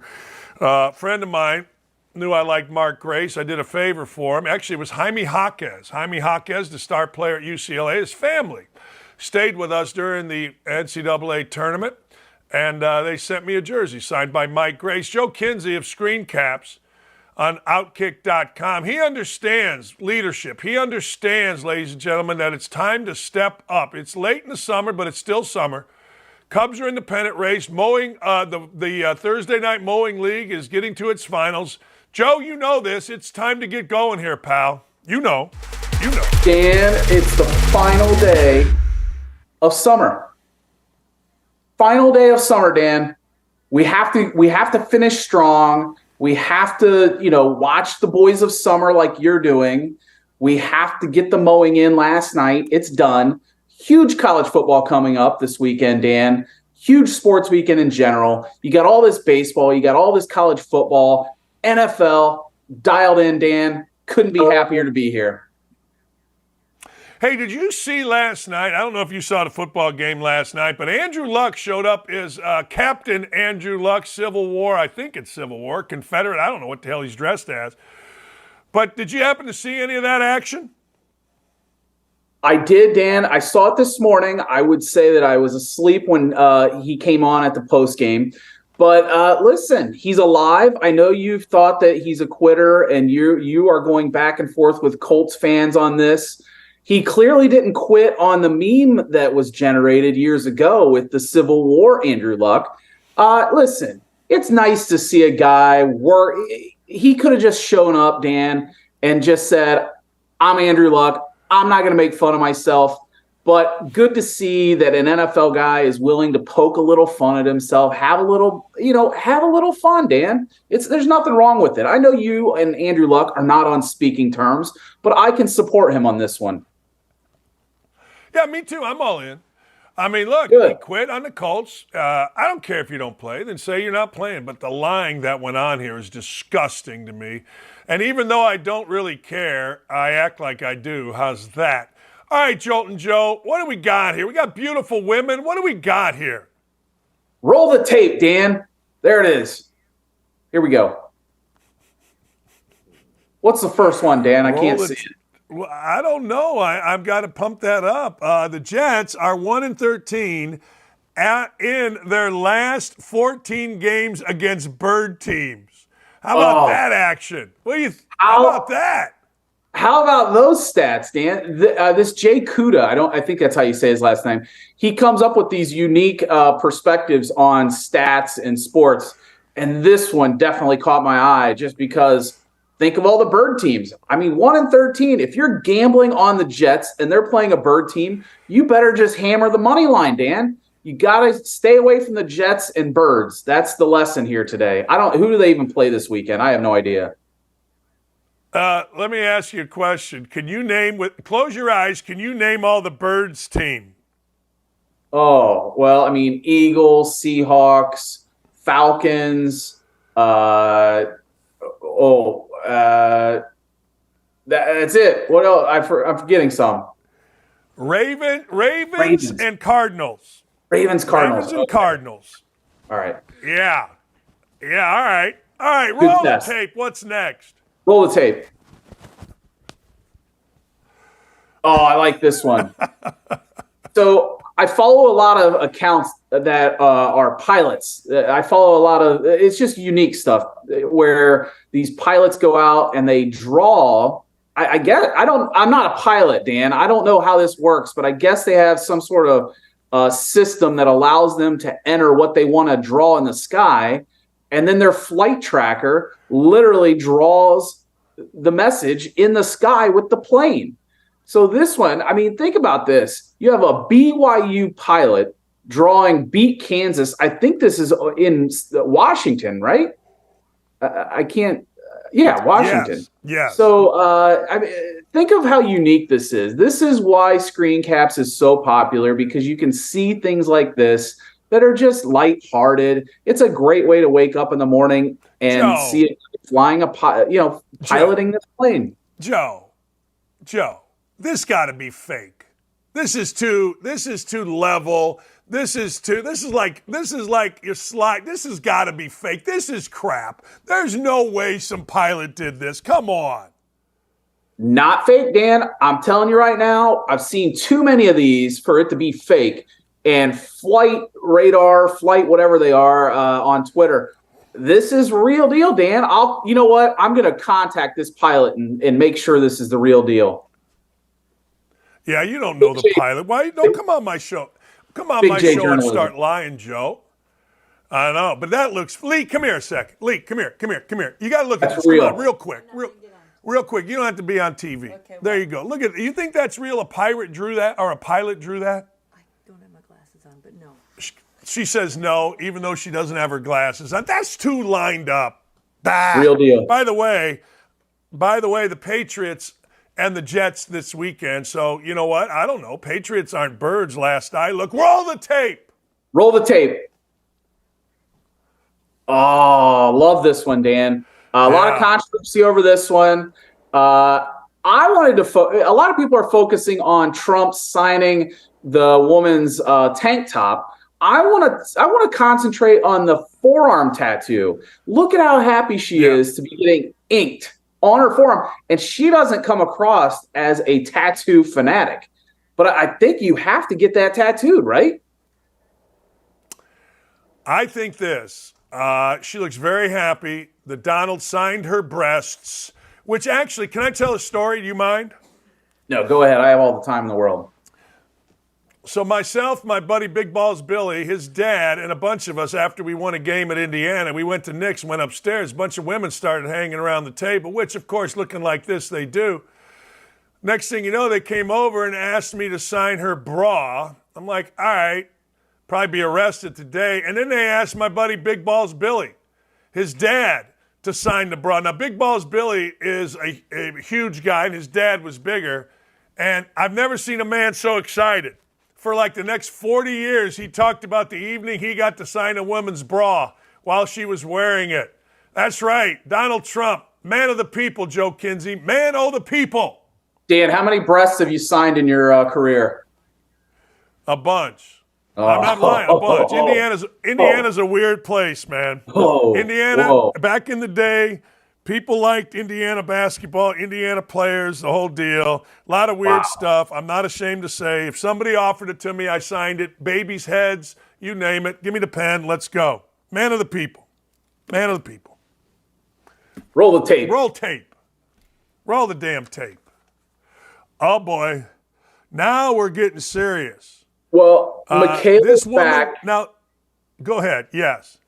Well, Michaela is the hockey goalie. She's back. She, as you know, Dan, because you are now researching screen caps, she models in places that the models typically don't go to because she's Canadian. And the Canadian models are a little different than the American models. In Michaela's case, she goes to a body shop. I mean, there aren't too many IG models that are willing to go into a body shop. Michaela knows what the guys in America like. American models won't do it. So God bless Michaela, the Canadian hockey goalie, going into the body shop. I think Michaela, the Canadian hockey goalie, is the favorite woman in her 20s of screen caps. I'll go Elizabeth Hurley, favorite woman in her 50s of screen caps. That's just something I've noticed. No doubt about it. I don't know if you saw yesterday, Elizabeth Hurley respecting summer. She concluded summer, Dan, by going to Ibiza. It's going to be, winter is coming in her native England. So she is getting it all in right now. And God bless them. I love every minute of Elizabeth Hurley. 58 years old. Let me just remind you of that age. It's amazing. Yeah. Look, I have been a fan of Elizabeth Hurley forever. By the way, can we do a segment like this for women? One of the icons of our YouTube chat, the uber talented, huge IU fan, Gritty Jen, she wants one of these for, women. Wants to see some dudes. Want to see some men out here. What are your thoughts? Dan, listen, I'm not going to do that post, and I'm not going to do that guest segment. But ladies, if you want it, create it, Dan. That's all I ever say. If you want it, go for it. Create it. I'm not sitting here telling women not to go out and create something of their own. Go be the champion of your men's version of screen caps. I don't care, Dan. I'm not going to sit here and persecute anyone for going out and making a better life for themselves. Yeah. No, I get it. I totally get it. Roll the tape. Roll the tape. Oh, yeah. Love this. A Mexican restaurant. American Mexican restaurants, if you haven't noticed, they're about all the same. Throw some beans on a burrito shell, throw a little meat in there, and then the guacamole plate. Here we have a legitimate plate, Dan. Look at the meat. Look at the cheese. Look at the vegetables. I don't know where this is at because I didn't look at it close enough, but this is what I want out of a Mexican restaurant right here. Where can I get this? Where is this? This is where? I have to find Mexican it. Kitchen? It looks like it's at Luna Mexican Kitchen. Is that lobster on top? What am I seeing here? I think it's a lobster tail. I believe there's some steak, vegetables.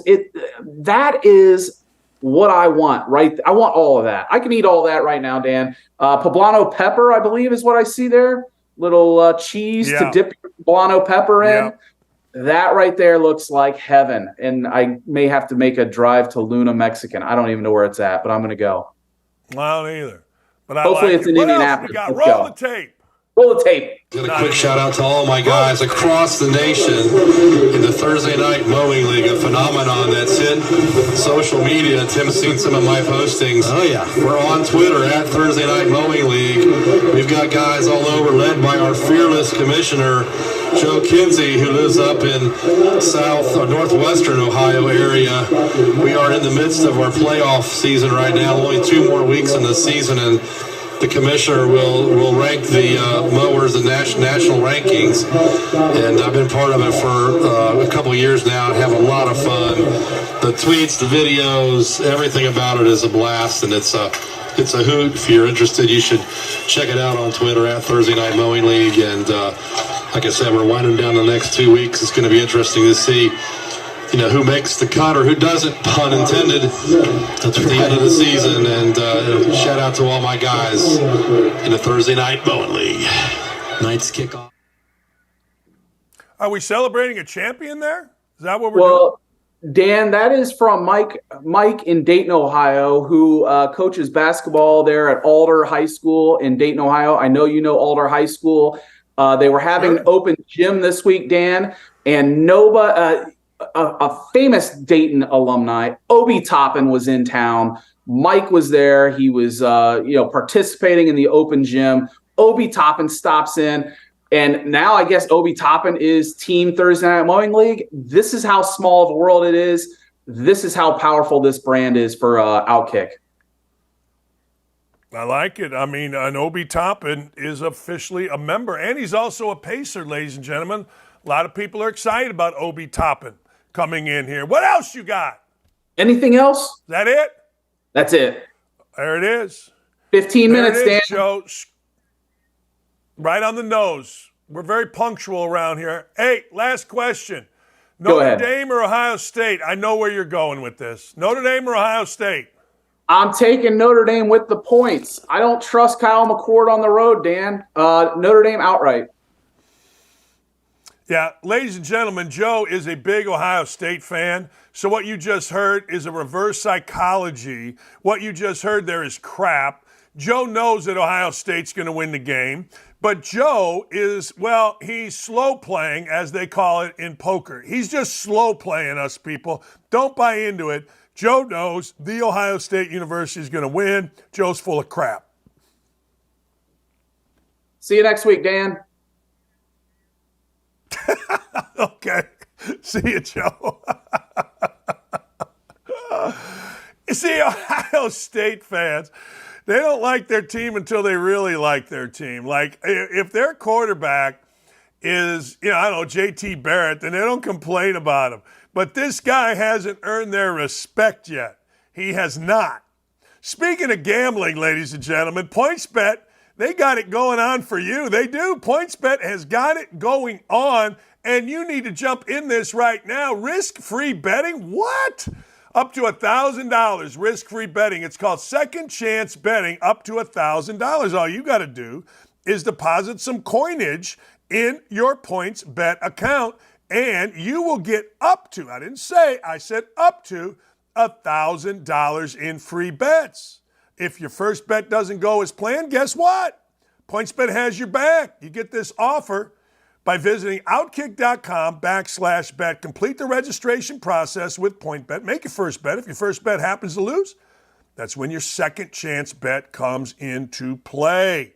Grab it while it's here. Remember, terms and conditions do apply. You got to be 21. If you got a gambling problem, do yourself a favor. Call 1-800-GAMBLER. That's all. That's all, ladies and gentlemen. PointsBet. Chicago mayor is a clown. We know this. Chicago mayor always seems to be a clown. Chicago mayor, well, Brandon Johnson, I think is his name. He has pissed people off by quietly paying $26 million to build migrant camps all across Chicago. Now, Chicago was first. They were first at saying, we don't want illegals here. We don't want them here. We do not want them anywhere around here. Get them out of here. Well, the mayor said no. The mayor said, I'm not doing it. The mayor said, no soap. No soap for you. We're going to do this. We're not going to tell anyone. We're going to spend a ton of money. And an already ridiculous, crime-ridden city gets even worser, if that's even a word. But that's the word that I'm using. Worser. Yeah, it's amazing that people do this. $26 million on a bunch of illegal immigrants, and your school systems suck. Nobody can pass a proficiency test. Folks are either going to private schools in Chicago or they are homeschooling. They wouldn't send their kids into a public school for the last 40 years, because it's crap. And this city is going to take $26 million of its dollars and worry about immigration, illegal immigrants, and screw its own citizens. Good for you, Mr. Mayor. Once again, ladies and gentlemen, here you go. How is every political candidate not running on American First? How are you not running on America First? Everybody should be running on America first. And if you're not, what are you doing? Like, the time is right. People in Chicago are fed up. People in New York are fed up. People all across the country are fed up. Is our political system so corrupt, so jaded, so impossible to weed through that everybody has to go along with this crapola or else you can't get elected? It's unbelievable. All right. Trent Dilfer, listen up, kids. This is important. It's not important. Oh, God. Heather Dinich is, oh, geez. Anyway, Trent Dilfer. Trent Dilfer made a bold claim about the SEC. Trent Dilfer compared the SEC night game to the Super Bowl. And Trent Dilfer said this. He said an SEC atmosphere at night is way better than the Super Bowl. I think it's the second coolest thing I have ever been to as a spectator. It's the coolest thing I've ever been able to go to. In live sports, I think it's better than Super Bowls. Here's the deal. He's not wrong. Like, I always say this about the NCAA tournament. You go to an Indiana game, it's packed. It's sold out. You go to a Missouri game, it was packed. It was sold out when Norm Stewart was the coach. Indiana played Missouri in the NCAA tournament. Everybody gets all hot in the crotch about going to an NCAA tournament game. Well, here's what they do. First session is over, they clear the building.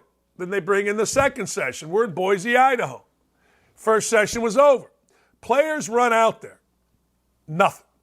Zero. No crowd. I mean, no crowd. COVID had more people in the stands than this game. You go, you circle, blah, blah, blah, blah, then fans start coming in. There's absolutely no environment in the NCAA tournament. There really is no environment other than kind of the spectacle of itself at the Final Four. I think, no question, the SEC game that I went to, Tennessee at Alabama a few years ago, was by far, oh God, Heather. Oh, I got a story about her I'm not going to get into because I'm a good guy. But anyway, I digress. But the SEC game that I went to, far, far, far, far, far more interesting and more exciting than the Final Four, and it's not close. It just isn't. I think he's absolutely right. I've not been to a Super Bowl.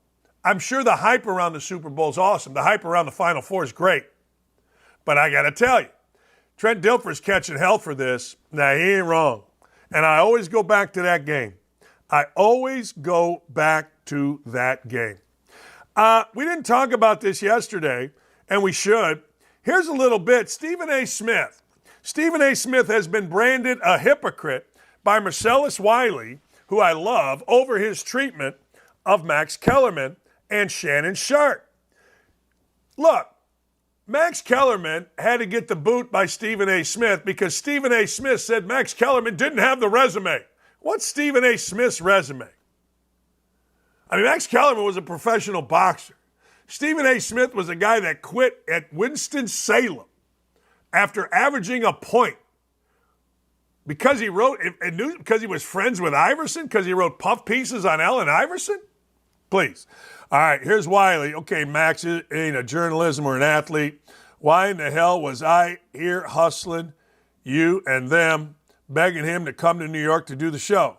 Did Max all of a sudden stop playing football that day? When was Max ever an athlete? When was Max ever a traditional journalist?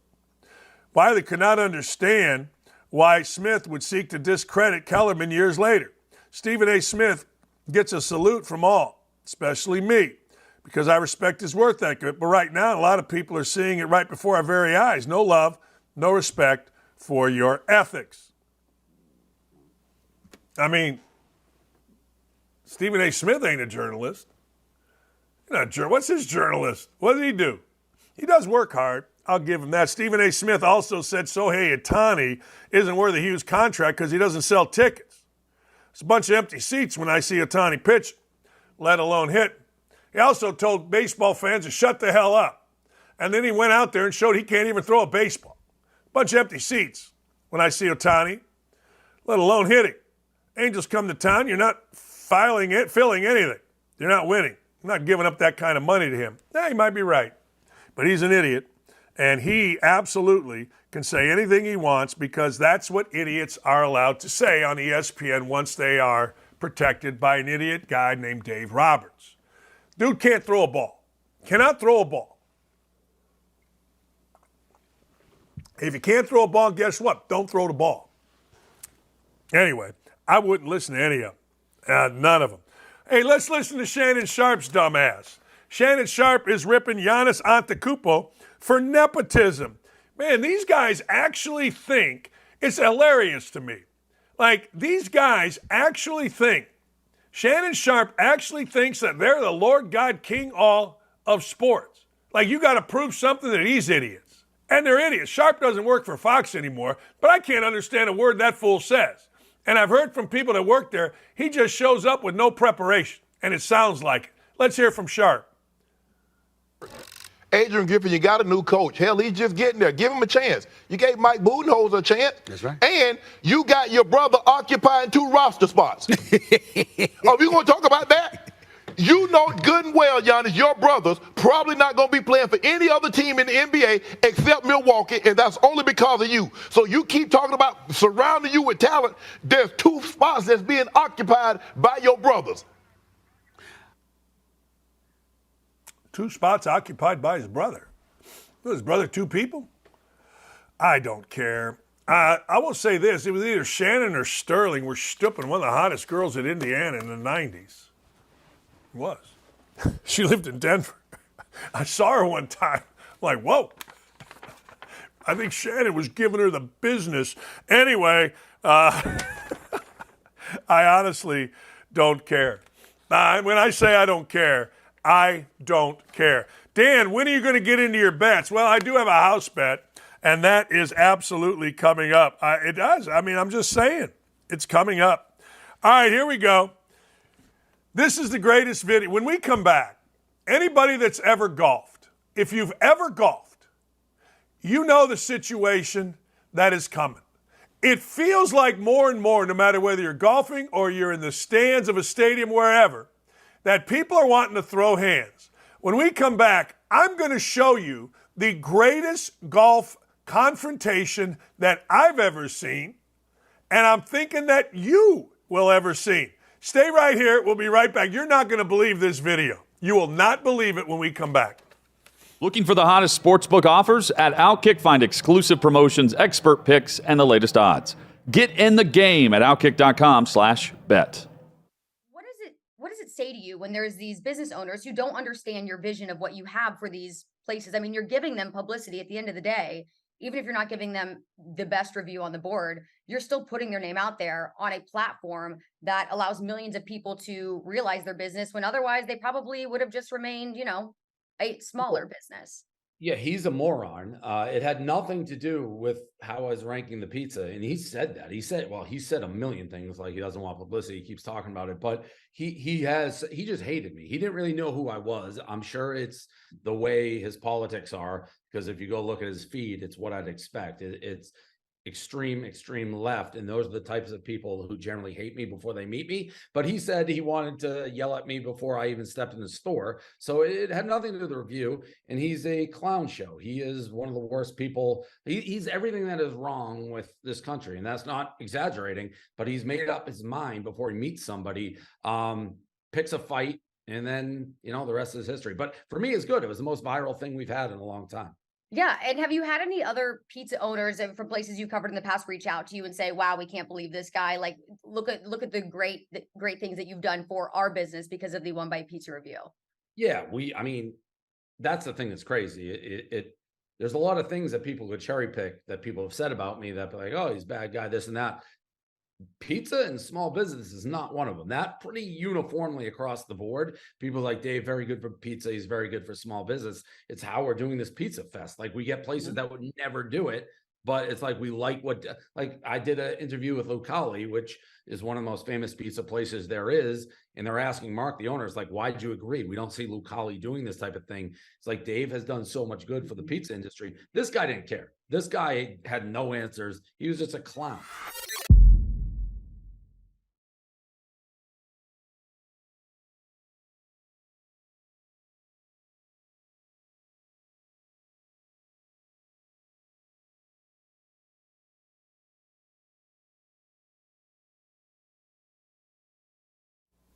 Hey, welcome back. Look, this guy that you're going to see has a very interesting past. Drugs and intimidation with an intent to riot, I guess, at his neighbor. We're going to play this video, and I want you to imagine yourself in this situation. Here it comes. We got a Karen on the golf course right now.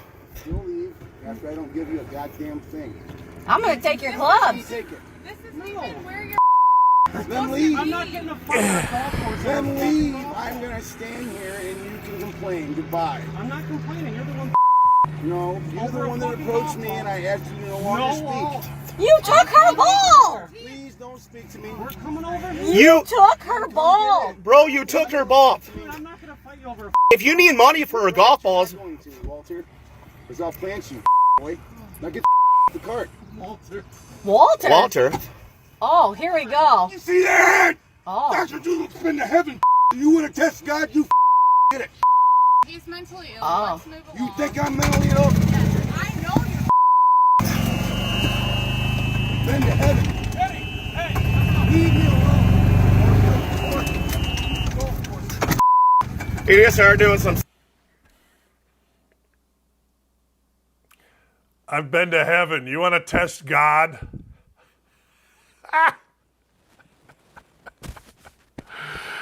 Oh, is that the greatest thing you've ever seen on a golf course? I had a lady.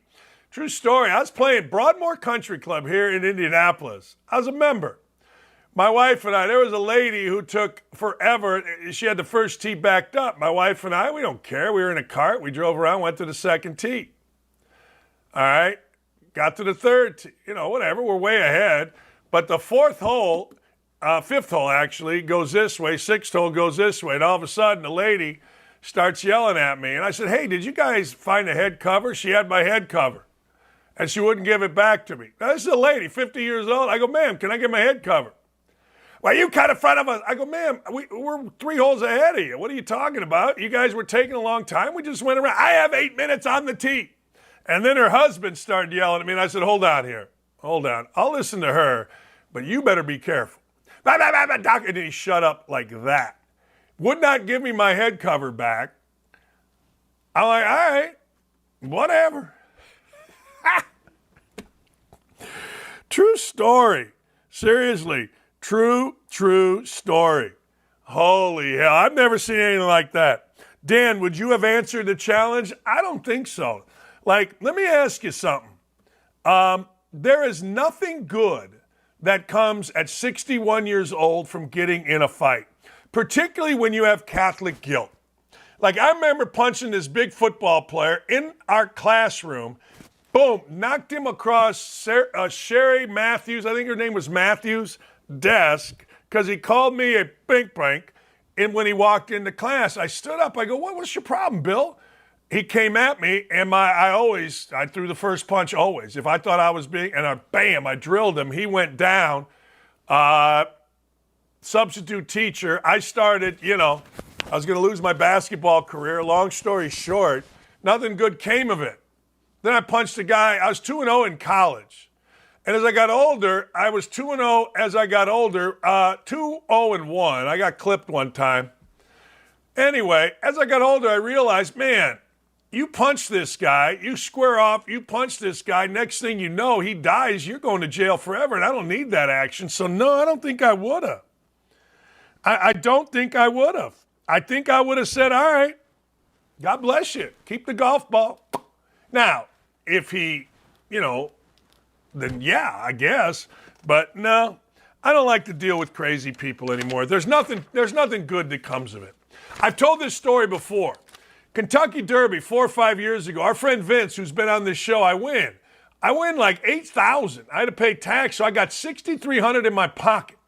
$6,300 bills. My brother goes in half with me. It's my brother, his wife, and me. We're at the OTB downtown here. We go to the bar, great bar. We have a beer to celebrate. Bunch of little frat boys from IU giving me hell. I go, come on, fellas. I got $6,300. Tell them this. I got $6,300 in my pocket in not the greatest, not the worst area. And I got some little frat boys giving me hell. So I walked over. I go to the biggest one. I go, damn. I go, oh. It Pains me not to kick your ass. But I can't do it today. And I went home. Well, we went in the car and we split up the money and I went home. And I remember sitting on the couch going, thank God. Thank God I did nothing. Thank God. Anyway, that's it. Yeah, I think the girl did hit into him, Jason, but what are you going to be? No. Double D is not like that. I am meek, I am mellow. The only time I get mad is if when my nephew and my son try to play defense on the golf course, meaning you're putting, big putt, they stand right behind the hole. I'm like, fellas, the out of the way. That's the only time I ever get mad on the golf course. Golf course is my happy place. My very, very, very, very, very, very, very, very, very, very, very, very happy place. All right, stock up, stock down. You ready? We got a loaded college football slate. Now, I don't know. I'm going to give you my bets coming up here in a little bit. We all know, but I'll tell you what's going to be a sneaky good game. I'm wondering if Rutgers is going to play okay for a little bit against Michigan. I'm not saying it's going to end up where Michigan is not winning the game, but it's a 24-point spread, and I got to tell you, I ain't mad about it. Wisconsin-Purdue tonight, not a horrible game. It's Friday night. What do we got to do as an old guy? All right, let's go through some of the games du jour. By the way, did we tell you that it's the 15-year anniversary of Vanderbilt's Music City Bowl win? Auburn at Texas Tech. Not a bad game. I'm not mad about it. I'm just going to go through a bunch. You tell me. Colorado, Oregon. Colorado is getting 21. I got to tell you, I believe Coach Prime. I believe in his son. I'm not touching this game. I don't know. I could see Colorado, can't you? I can see Colorado get whooped after how physically beat up they got by Colorado State. I could also see Colorado having the heart that they showed against Colorado State, playing this one down the stretch. It's kind of a battle of Heisman Trophy type guys. I mean, Shedeur Sanders, outstanding. Don't sleep on Bo Nix, the transfer from Auburn. He's pretty damn good, too. Tell you what game I'm looking at, and I know Dylan wants a piece of this one. Ole Miss, Alabama. God dang it. My head hurts. Ole Miss, Jackson Dart is a good quarterback. Holy cow. Doesn't it feel like, I don't know, these are the kind of games Alabama jumps up and wins? But here's the deal. I'm watching yesterday. Lee and I played pickleball. She beat me 3-0, but I got to tell you, I played hard. Anyway, Lee and I played pickleball. Then we went and grabbed a sandwich over at Fort Benjamin Harrison here, Fort Ben's Pub. They got good food. I had a quesadilla, and I had an Oktoberfest Sam Adams. It was a nice deal. My knees didn't hurt, my body didn't hurt, and I was happy. Anyway, we're watching McAfee's show. I think it was on replay on ESPN News. Nick Saban's on there for like a half an hour. What are we doing? Why Saban doing TV shows for half an hour? Well, I think he's got half a foot out the door, and they say in coaching, if you're thinking about retiring, you're pretty much already retired. Can't imagine he would do that if his team was really good, but I'm not touching that game either. That feels like betting. If I were going to touch it, I'd move it to 6.5, and I would probably take Alabama. I think, I don't know. UMass, New Mexico, that's coming up. I will break that game down for you. And, of course, Arkansas at LSU. What? That's a hell of a game. Ohio State, Notre Dame. What? That's a hell of a game. You know what's being played this weekend nobody's talking about? Who are the two schools left in the Pac-12? Close your eyes and say it with me. Oregon State and Washington State. They're playing each other. Is that for the Pac-12 title? It feels like that's for the Pac-12 title. Iowa's Brian Ferentz said, hey, get your ladder, climb out of my ace. You people that are hating on my offense. Well, guess what? They got to go into the whiteout. Urban Meyer said the toughest environment he was ever at was at Ohio State playing in the whiteout at Penn State. That is a hell of a game. Don't sleep on Akron, Indiana, ladies and gentlemen. Nah, go ahead. Sleep on it. Anyway, it's a great slate. I applaud it. Dave Portnoy did what everybody should do. Don't give in to little pain-in-the-ass writer. Don't give in to somebody that is like, well, you know, we're going to write a hit piece on you and we're going to be nervous about it. Writers are dirtbags. See Greg Doyle. Writers are complete scumbags. See Dana Bimbau, Hunsaker, or whatever. Portnoy got wind that a writer, a food writer of all things, was going to write a nasty article about him, was going to write it about Pizza Fest, a thing that Portnoy was putting on in Brooklyn. And this lady, this clown, this idiot, she went to the sponsors saying, hey, how do you feel about being with a misogynist and all the other names that people call people? Well, guess what? Emily Heil got a phone call from Dave Portnoy. And Emily, Heil, started lying. She started lying immediately. I didn't do that. And then Portnoy read the email she sent. Oh, that's a common journalistic term. She could not have lied any more. Unbelievable. Long story short, I've told you this for years. I will continue to tell you this. I will never stop telling you this. Print media are the worst. Greg Doyle, the worst. What's that guy, Adam Wren? The worst. The worst. If you go back and you Google it, it's too long for us to play, but if you take a look at it, you know what you're going to see? You're going to see exactly what I'm saying. This has been my experience for 40 years, ever since I got in the public eye. They slide, they bias, they lie, and when they're not lying, they're not talking. And Portnoy, good for him for exposing it. All right, Indiana fans, Gritty, you ready for this? Stock up. I hate to do it. But Michael Penix Jr. I said the Heisman Trophy was going to come down, well, right now, between Bo Nix, Shedeur Sanders. No, I was wrong. Michael Penix Jr. is balling. He went into Sparty and won by 1,010. Now, Sparty sucks. The people suck. The alumni suck. The media sucks. I like Izzo. Everybody else sucks. The football team sucks. May I go on?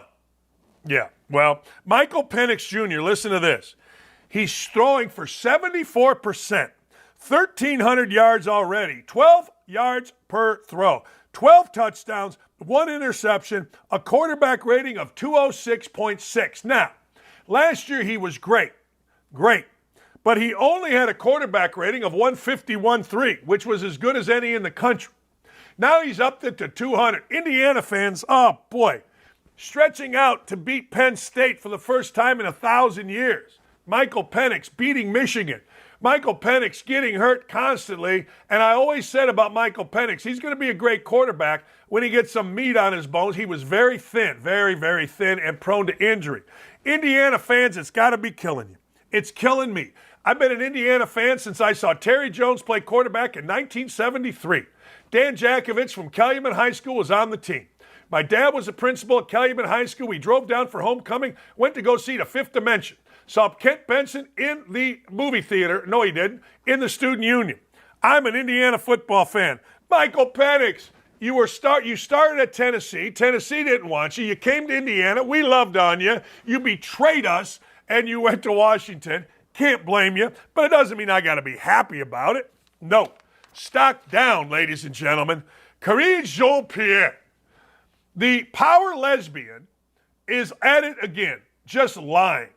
Peter Ducey of Fox asked her about the open border, and she just went along. She was asked, hey, look, how many people entering the country illegally is enough for this president? What's enough? What does that mean? She lies and lies and lies, and she does it with a great combination of lesbian sweetness and complete arrogance and stupidity. I'm down for it, but she's horrible. Am I weird that I think she's hot? Yeah, I mean, you guys can tell me, is it weird that I think she's hot? You know, I said earlier last week, and caught a lot of hell from it, that we were going to celebrate white women this week. But I tell you what, Sage Steele has always said, Double D likes the mocha. I ain't mad at her. If you have a weak non-conference schedule like Michigan, you suck. Let's just put it that way. Look, I have respect for Bowling Green. I do. I coached at Bowling Green. Football coaches at Bowling Green have been my friends, whether it's Greg Brandon, whether it's Gary Blackney, whether it was Urban Meyer. Those are the three coaches that were there when I was there. They all live by me. I don't know what to tell you, but when Bowling Green, Eastern Michigan, and like some other school, UNLV, are your non-conference schedule, you suck. You do. I'm sorry. See, I would like to see Indiana do something different. I know everybody's trying to get a bowl. I know going to a bowl game is important, but I would like to see Indiana one time play in a national game out of conference against a really good opponent in some big venue. I think that would help the program. It's the way Gonzaga got their program going, and I ain't mad about it. Chicago Bears, you suck. That's maybe what this segment should be. Suck or you suck. No, wait. Don't suck or you suck. Chicago Bears are making excuses, and listen to me right now. When you make excuses for players, you're losing. When you make excuses for guys that do something stupid in your program, in your business, in your organization, in your operation, on your team, you are losing. And that's exactly what the Chicago Bears were doing. The Chicago Bears had a problem. All of a sudden, their star quarterback, well, what did he say? Well, when asked why he's struggling, he said, I think it's the coaching. That was among the other things that he said. And I'm sitting there looking at it going, wait a second here. Hold on. Coaching because they're giving you too much? Coaching because why? Now, look, if he'd have said, hey, look, I'm really struggling with all the information they're giving me. And he did kind of sort of say that. He kind of did, but he didn't do it right. And it's so much to ask a young kid to speak right every time, to say the right words every single time.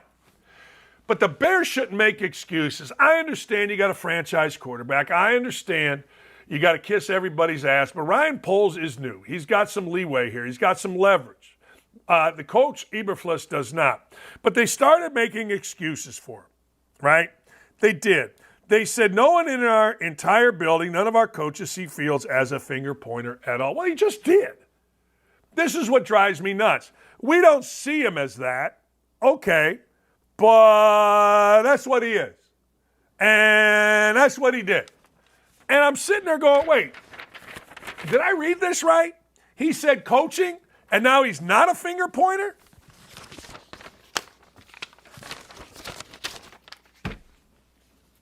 I don't know. I don't know. You guys tell me. But I hope, I do. Urban said it yesterday on the show. Don't give up on Justin Fields. Do not give up on him. He's going to be good. I like Justin Fields. I'm a little mad because I said Justin Fields was going to be the breakout star in the NFL this year. Well, he is, but in a bad way. He's a breakout. He's a breakout for awfulness. He's second, 31st in the league. There's only 32 starting quarterbacks. Kenny Pickett's 32nd in QBR. He's been awful. He's making excuses. I want to make it really, really clear, Ryan Poles said. I know the outside noise, but no one in our building is panicking. No one is flinching at any situations. Not our owner, not our president, our head coach, not myself, none of our players. Everyone is focused on solving the issues that we have so we can be a better team. All right. Fields, of course, said his quotes were taken out of context. All right. All right. Okay. I mean, right there. That's like Charles Barkley saying he was misquoted in his own book, which I can understand. All right, ladies and gentlemen, my last thing of the week. Roll it.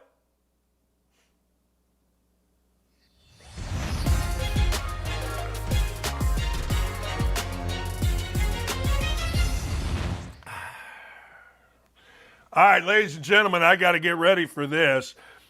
We always start on the last thing with the house bet. That bet is a house bet because we bet our house on it. Week 1, the house bet was Rutgers football, -6.5 over Northwestern. That covered like it was its job. I didn't really have one in week 2. Week 3, I gave you as the house bet, and this was the easiest bet of the year. We will not come across an easier one than this, and it hit so fast, so easy, and it was simply this.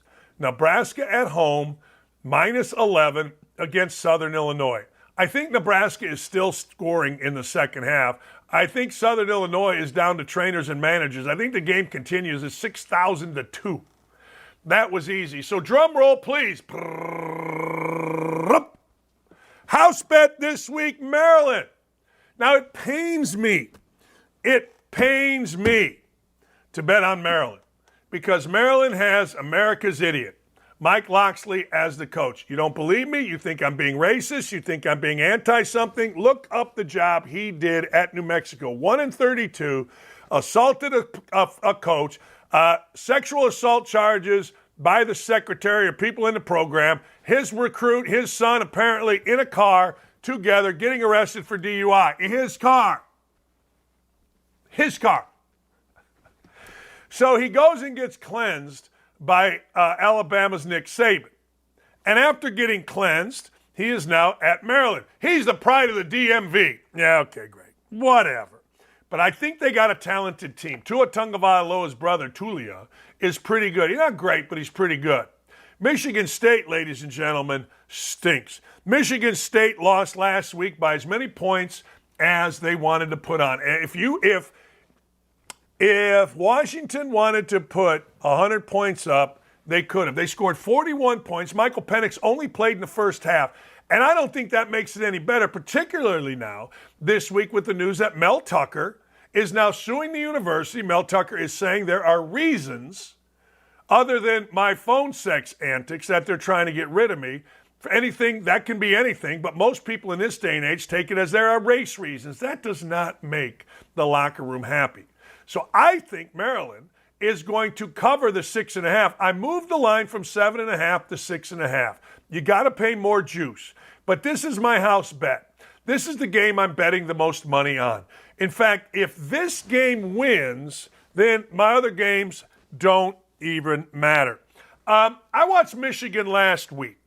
Michigan had a bad game, but they still, I believe, no, they didn't cover because they were given like 40. This week, it's a little more manageable. Rutgers football is coming in 3-0. Rutgers football has played really well. Here's why I like them to cover 24. I'm taking Rutgers plus 24 for this reason. Rutgers has a coach, Greg Schiano, that I know Clay and the rest of the UT fans did not want. And that's cool. I got no problem. It's not my fight. But I will tell you this about Greg Schiano. He worked for Urban Meyer. Urban told me he's the best football coach he's been around. True story. That's what he said. I believe in Greg Schiano. I believe that Greg Schiano, I believe this, that Greg Schiano is going to have his team fighting until the end. What does that mean? That means a backdoor cover is going to be in play here. It's a noon start, which is not great for Michigan. You'd rather it be a 3:30 start. Everybody gets in a lather. The crowd's there. But, hey, it's a noon start. Not great. And as I've always said, the noon Big Ten game is the cure for insomnia. You get all jacked up to watch football after watching big noon kickoff, and then the game starts. And it's a Big Ten noon game. I'm telling you, you either say, all right, time to mow the grass, 5 minutes in, or, it's already the fourth quarter. I must have dozed off. I'm riding with Dan on this one too, ladies and gentlemen. I got minus 7.5. That's what the Ravens are giving the Colts, 7.5. I'm taking this. I might bet it down to 7. Understand this, and this is where it might be problematic. Anthony Richardson, there's no way he's playing. He hasn't practiced. He's been out there walking around. I know it's only Friday. Certainly things can happen. And I will tell you, here's the deal. The backup, though, is Gardner Minshew. Now, I'm going to tell you something about Gardner Minshew. On a one-game deal, on a one-off, Gardner Minshew could be pretty good. But the Colts never, under this regime, ever play well against teams that are tough, against teams that are physical, against teams that have culture, against teams that have some satchel. They never do, and they never, ever, ever, ever stop Lamar Jackson when it matters. A couple years ago, Jackson came in here. Yeah, it wasn't any good. Nah, it didn't. No. No. No. Those are 3 of my bets. I am joining, though. I'm going to give you one more here. I am joining my dear friend, Jason Allen Hammer, for his Degenerate Special. I mentioned New Mexico early. Well, I got to mention them late because New Mexico is going across country to UMass. That's right, UMass. UMass is giving, wait, I got to do facial recognition here. UMass is giving 3.5 to New Mexico. All I'm going to tell you is this. I'm taking it. I'm taking it today. I'm taking it tomorrow. I'm taking it the next day because Hammer does this. This is why I love Hammer. Hammer will always advertise when his degenerate special hits. And when it hits, I feel bad. I do. That I didn't take it. So I'm taking it today. I'm taking it today, and I'm very happy. Last thing. Here is my parlay. I've sent this to a number of gurus.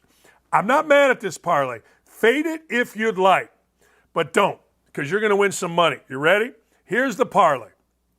Maryland, -6.5. Massachusetts, -3.5. And then I took Charlotte +28 against Florida coming off a massive win. Now, if Florida's real, they win this game by 40. If Florida's not real, Charlotte will cover. You bet $100, you're going to win $620 on it. That's not bad. I ain't mad about it, and I don't think you should be either. It's pretty good action if you can get it. Hey, you're supposed to say gamble responsibly. Gamble however the hell you want to gamble. You know, like I'm not your daddy. Oh, boy. Oh, boy. I wish I had that guy's body. You know, I got the shed. When you got something this big, you got to build a shed, they say. Anyway, I'm getting a 50% boost. I'm going to rock and roll on points bets, and I'm going to have a great weekend. One game also I'm looking at, the line just moved. It was 9, and now, for whatever the reason, North Carolina State is only given 7.5 to Virginia.